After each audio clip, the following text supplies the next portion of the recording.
naisip ba? Ano viruses? Tignan na niyo, viruses are not actually microorganisms because they are not capable of producing food for themselves. They're not able to replicate by themselves. So, bali, viruses are obligate intracellular organism. When we say obligate intracellular organisms, in order for them to survive, in order for them to reproduce, they have to be inside the human host, inside a host cell.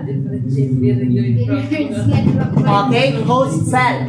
Again, viruses obligate intracellular. Parasite. Obligate intracellular.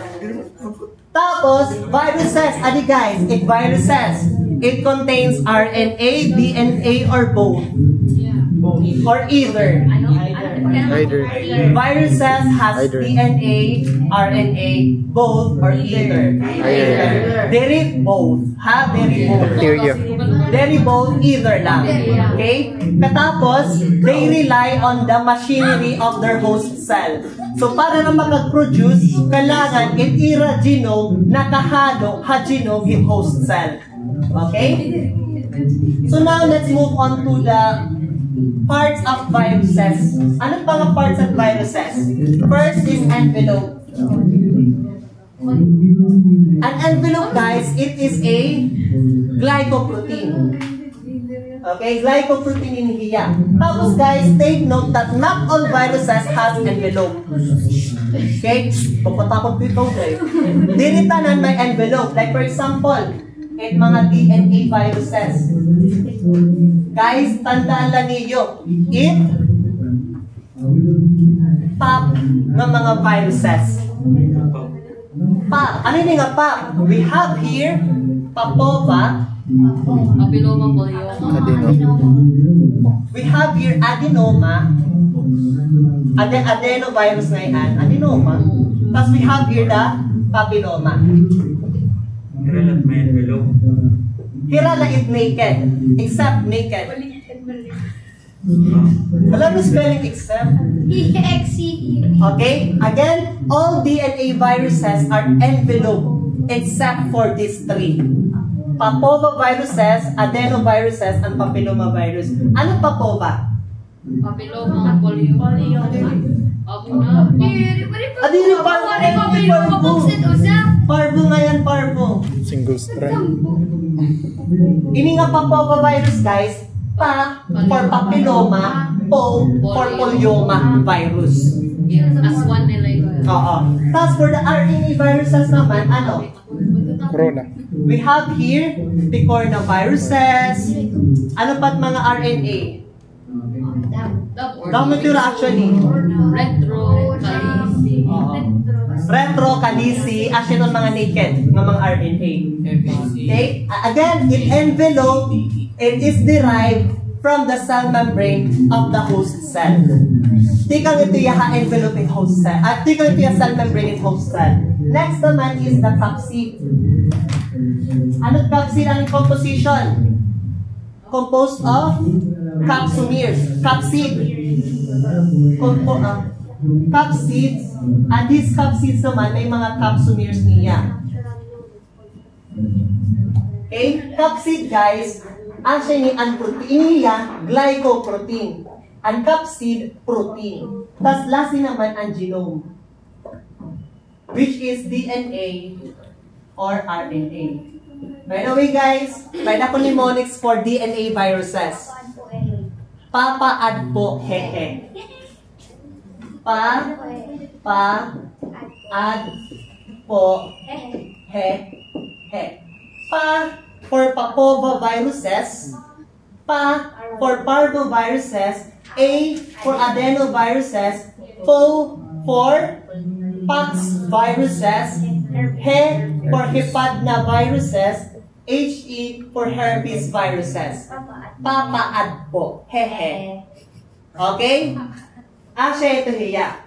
Tapos, first na papova viruses. Next naman is parvovirus, adenovirus, pox virus, hepadna virus, herpes virus. Okay.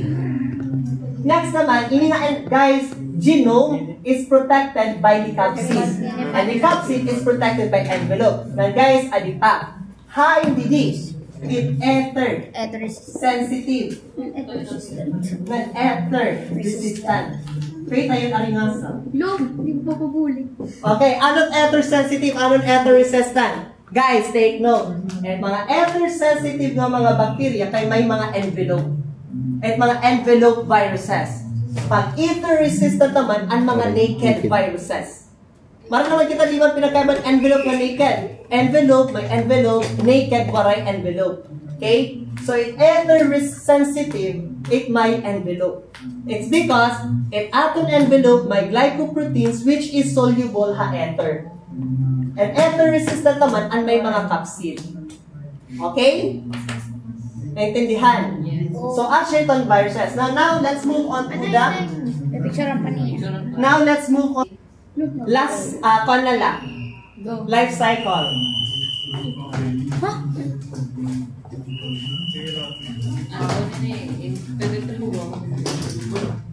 Remember lang niyo, Attachment, penetration, and A for attachment or adsorption. Attachment or adsorption. P for penetration. U uncoating. R replication. A Assembly. V release. Okay. Wow. Attachment or adsorption, magi-interact it virus host cell receptors. Penetration, the viruses will enter the cell. Okay? U naman, uncoating, matatanggal, capsid. R naman, replication, di ba no, uncoating, natanggal capsid, na-release ang DNA or RNA, nga ito na nucleus hit host cell. Ito nga RNA, DNA, matatampol niya, genetic material hit host cell. So with that, maapi ya ka-replicate. Tapos after that, after ma-replicate, mag-assembly na.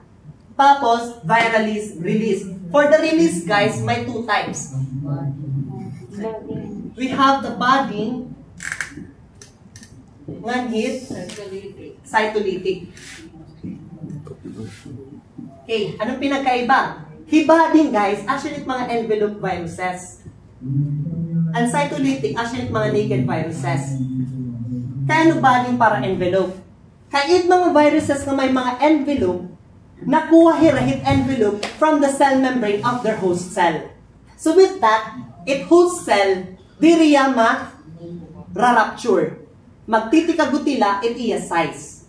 Pero ha cytolytic naman, ha naked, since warin niya envelope, iniya, pirsahan niya nga magawas ha host cell. Pag pirsahan, magra-rupture it host cell. Okay? Again, ha budding, it host cell, it remains alive. Cytolytic, patay. Okay? Tapos lastly guys, interferon.